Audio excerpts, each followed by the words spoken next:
Hey everybody, Ryan back here again. Alright, now we're going to go over the stats. Now, I am recording this before any games today on February 21st, 2021. I know there's an early game that's already started, but it has not ended yet, so that is not incorporated into the stats. Alright, so here we go. This was the North Division last week. Toronto in first with 23, Montreal with 20, Edmonton 18, followed by Winnipeg at 17, and presumably that's the cutoff for the playoffs, that fourth spot, followed by Calgary with 15, Vancouver 14, Ottawa 7. Alright, let's see where we stand as of today. Now we're sitting at Toronto with 30 points, so a 7-point increase. Edmonton is in the second place position with 24 points, followed by Winnipeg with 21, and Montreal with 20. Montreal has fallen behind. Montreal went from 9-4-2 to, didn't go over, to 9-5-2, so they've lost one game in the last week. So they played one game. That's probably why. But they still have games in hand, 4 games in hand over Edmonton, and they do play tonight? Yes, they do. They play, who do they play tonight? Is it Vancouver? No. Dang, who do they play tonight? I can't remember who they play tonight. Alright. Well, we'll see that in the review for the games for today now, won't we? Anyways, Toronto had a great week. Edmonton went from 12-8, or they are at 12-8 now. They were 9-7 before, so 3-1 in the last week, so good increase for them. Winnipeg 21 points, 10-6-1, 8-5-1, so 2-1-0 in the last week. And Calgary is 3 points behind Montreal for that 4th spot, or 4 points behind Winnipeg, but both teams have games in hand. Winnipeg 1 game in hand over that Calgary team, and Montreal has 2 games in hand, so Montreal has a good advantage as long as they don't lose the games to Calgary. Vancouver's still sitting at 17, or not still, I'm sorry. They got 3 points this week, but they're still at the bottom, and they've played more games than anyone else in their division. So, oh wait, that's who? No, is that who Montreal's playing tonight?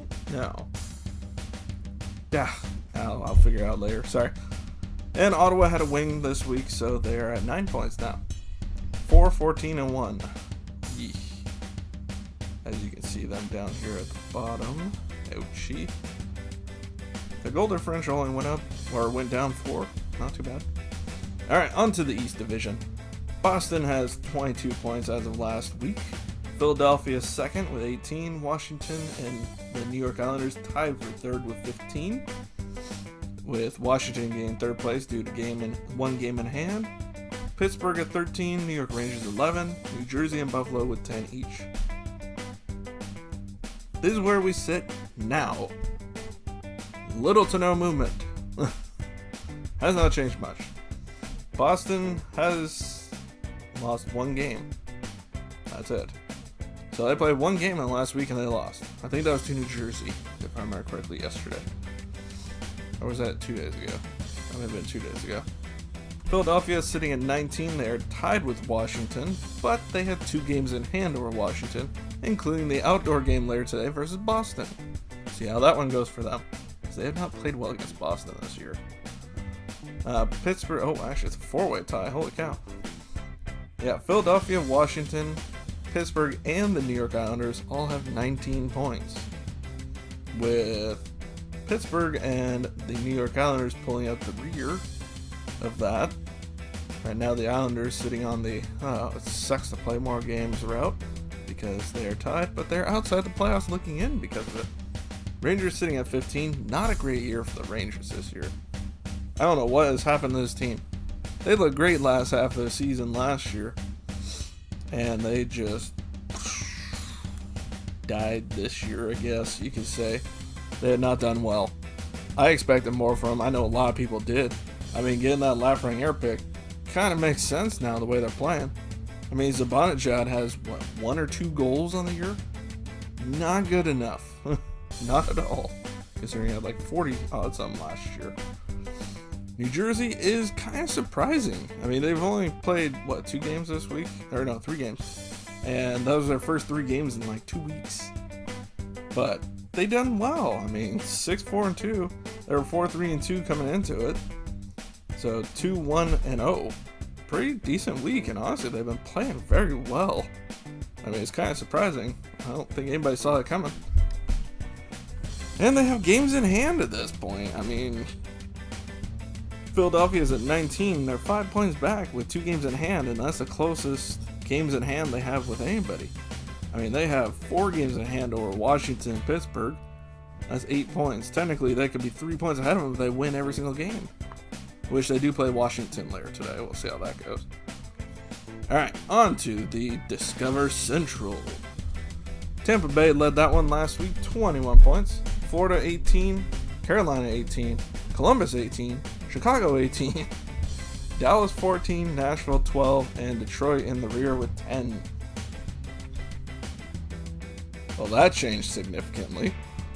That is as of today. Carolina's up in the first spot. Not surprising, they're a good team. I figured they would be. Up towards the top at least.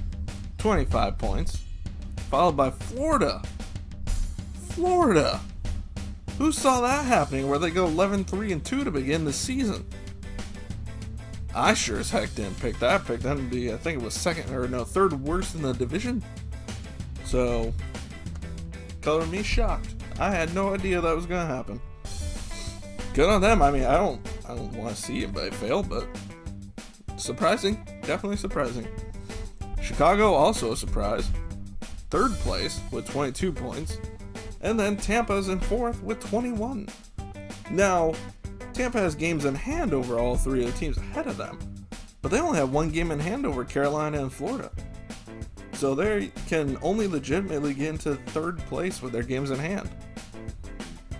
I mean, they'd have to then beat Florida and Carolina in their series, but have they even played Carolina? No, the only time they were supposed to play Carolina, I believe they got canceled out because Carolina's COVID protocols. They have played a 2-game set with Florida. I don't know if they played Chicago yet. But I mean, they're still 10-4-1, so I mean, I have a feeling they're going to finish higher than 4th for dang sure. I mean, Chicago's played, or tied for most games played. No, actually, they're tied for 2nd most games played. Sorry, Detroit's played 20. So, Chicago's surprising. I mean, they are at 9-6-4. So, the 4 overtime losses definitely help. Otherwise, they'd be at 18 points in 6th place if they didn't have that. Oh, actually, could be different depending on all the overtime losses this division has. But, good week for Carolina. Went from 9-3 to 10-3-1. So 1 overtime loss and 3 wins. Very good week for Carolina. Florida 11-3-2 this week. They were 8-2-2. Yeah, this division is kind of surprising. I mean, Dallas has done awful over last week. Let's see, 5-3. They didn't play a single game all week. What? That doesn't make sense. I swear I lost a couple of games that I saw. That's odd. Alright, whatever. I must have been wrong.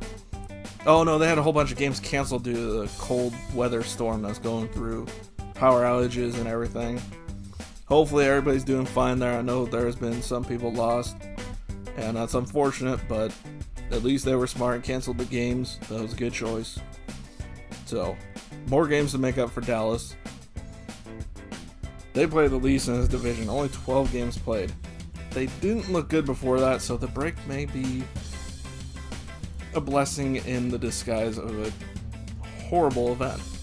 So, hopefully they get back to playing soon and get the people of Texas something to enjoy to take their mind off of things. And hopefully they start winning some games too, because they were not looking great there before everything happened. Nashville just not look good this year. I mean, I didn't see that coming. I had picked them to finish like 2nd or 3rd in this division, I think it was. I think 3rd. No, 4th. I bet you 4th, because Dallas would have picked 3rd. I mean, this division's all over the place. Tampa's in 4th, Chicago's ahead of them, Florida's ahead of them, Nashville's almost in last. What is happening? This division is confusing. Moving on to a less confusing division. Honda West. Last week, St. Louis led with 20 points, Vegas with 19, Colorado and Anaheim tied with 15, but Colorado had 4 games at hand.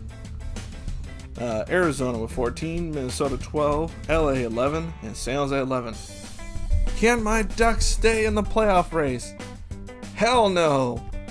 They're awful! Sorry, I know they're my team, but I can also admit when they're god-awful because they were lucky to have been in that spot to begin with. Thank you, Gibson. Literally, that is Gibson and Max Comtois.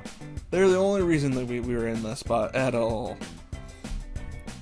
They have since put Adam Henrique on waivers. He's cleared, but today they called up Trevor Zegras. I saw.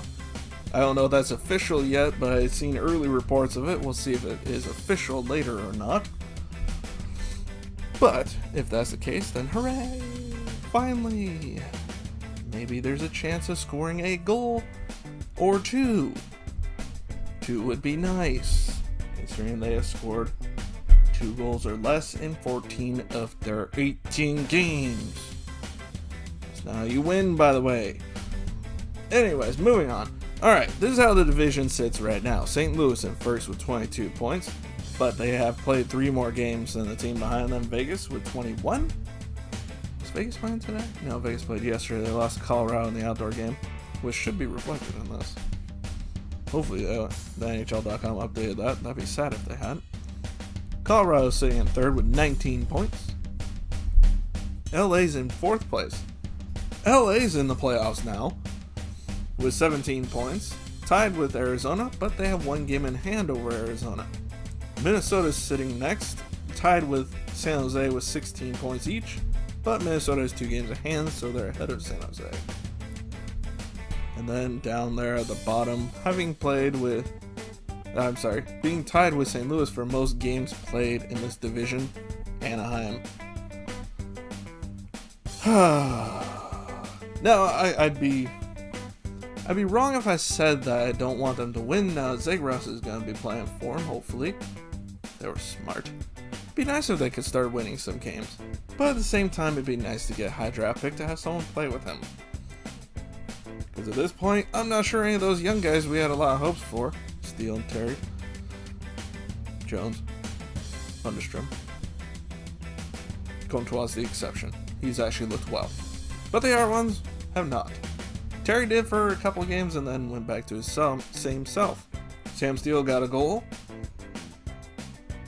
by having a San Jose defender score on his own team.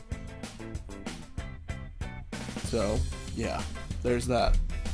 Anyways, this division, you're going to see some movement, at least in those top 3, and definitely in the 4th place spot, but I think you're going to start seeing some of those teams get pulled off. San Jose has had a good week. They're 7-7-2. Last week, 5-7-1. So they went 2-0-1 this week. A fairly good week for them. I mean, can you say that it's because a young guy like John Leonard had 2 goals? Could be Logan Couture had a bunch of goals this week, had a great week. Could it be Erik Karlsson isn't back there letting everybody skate around him and score easy goals on Martin Jones? I don't know, because they still allowed quite a few goals this week. I mean, from 49 goals last week to 58, so 9 goals in 3 games. That's a 3-goal average. That's not too bad. That's winnable. And they have 45 goals, so they scored 10 goals. So 10 goals to 9 against. That's not too bad. It means you had to win by 1 goal each time. If that. Yeah. Averages are not my specialty. But anyways, that's where this division sits. Colorado's back to playing. Minnesota's back to playing. Minnesota whooped the Ducks in 2 games. And I believe they got whooped by LA in their first game back, 4-0. Still no word on Marco Rossi. Hopefully he's doing better. I know he was having COVID complications. Hopefully he's doing better. Be nice to see him get back in there and hopefully get in that lineup. So, that's where we sit. That's all the standings for this week. Other than the Central and the West, not a great amount of movement in the other 2 divisions, but Central is going to be a huge crapshoot, and the West Division, otherwise known as the Pacific, as I probably will mistakenly call it numerous times, they will probably have movement amongst those top three, but those top three will probably not falter to anyone below them. Barring injury, like St. Louis right now being without Colton Parenko, Ivan Barbashev, oh god, who else? There's like 6 or 7 guys. Tarasenko's still out. I mean, St. Louis is getting some injuries right now, and it's at a bad time. Yes, they're in first in the division, but it's not a safe first by any stretch of the imagination. So we'll see how this works out. But otherwise, I hope you enjoyed. If you did, and you haven't already hit that subscribe button, hit that subscribe button. Hit that notification bell so you can be notified when I drop a new video. Make sure to like, comment, and share. Let me know what you think. I mean, these teams, we'll see how everything works out, because, I mean, the biggest difference right now is the games played difference. That could be a huge difference for all these teams, where normally we're fairly close. I mean, you still have some guys, like, usually Anaheim plays more games the first half of the season for some reason. I don't know why. But they usually are like 4 or 5 games above most of the other guys in their division. But this year, they're tied with St. Louis, so in most games played in their division, which is a rarity for them. But we'll see. So hopefully you enjoy. I will see you on next video. Bye, everybody.